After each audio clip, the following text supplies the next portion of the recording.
और बहुत सारे आउटकम के साथ आज हमारी ये समिट आगे बढ़ रही है। एक्सेलेंसी, आपकी यात्रा बहुत ही ऐतिहासिक है। 2001 में जब आपने कार्यभार संभाला और भारत की आपकी यात्रा पहली हुई, उसको आज 25 साल हो गए और उस पहली यात्रा में ही स्ट्रेटेजिक पार्टनरशिप की एक मजबूत नींव रखी गई थी।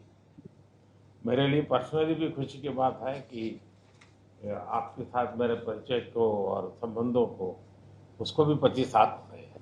एक्सेलेंसी, मैं मानता हूं कि ये जो 2001 में आपने जो भूमिका अदा की, एक विजनरी लीडर कैसे सोचता है, कहाँ से शुरू करता है और संबंधों को कहाँ तक पहुंचा सकता है, इसका एक उत्तम उदाहरण भारत रशिया के संबंध है।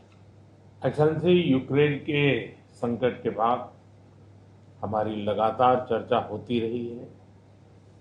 आपने भी समय समय पर एक सच्चे मित्र के रूप में हमें सभी चीजों से अवगत कराया है।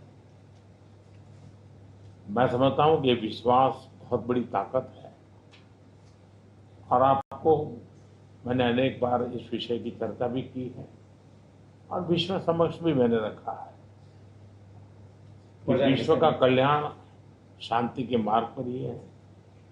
हम सबको मिलकर के शांति के रास्ते तलाशने चाहिए और पिछले दिनों जो प्रयास चल रहे हैं, मुझे पूरा विश्वास है कि विश्व फिर से एक बार शांति की दिशा में लौटेगा। एक्सेलेंसी, पिछले दिनों विश्व समुदाय के सभी नेताओं से जब भी मेरी बात हुई और उन्होंने जब विस्तार से मेरे चर्चा की, मैंने हमेशा कहा है कि भारत न्यूट्रल नहीं है, भारत का पक्ष है और वो पक्ष शांति का है। हम शांति के हर प्रयासों का समर्थन करते हैं और हम शांति के हर प्रयासों के साथ कंधे से कंधा मिला करके खड़े हैं। पूरे विश्व ने कोविड से लेकर के अब तक कई संकटों से गुजरा है। हम आशा करते हैं कि बहुत ही जल्द विश्व को चिंताओं से मुक्ति मिलेगी और एक सही दिशा में प्रगति के राह पर विश्व समुदाय को एक नई आशा पैदा होगी।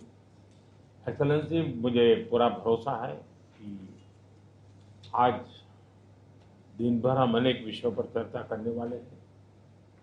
भारत और रशिया के आर्थिक संबंधों का अधिक विस्तार हो, हम नई नई ऊंचाइयों को प्राप्त करें, ऐसे बहुत ही आशावादी आउटकम के साथ हम हमारी इस मीटिंग को आगे बढ़ाएंगे, ये मेरा पूरा विश्वास है।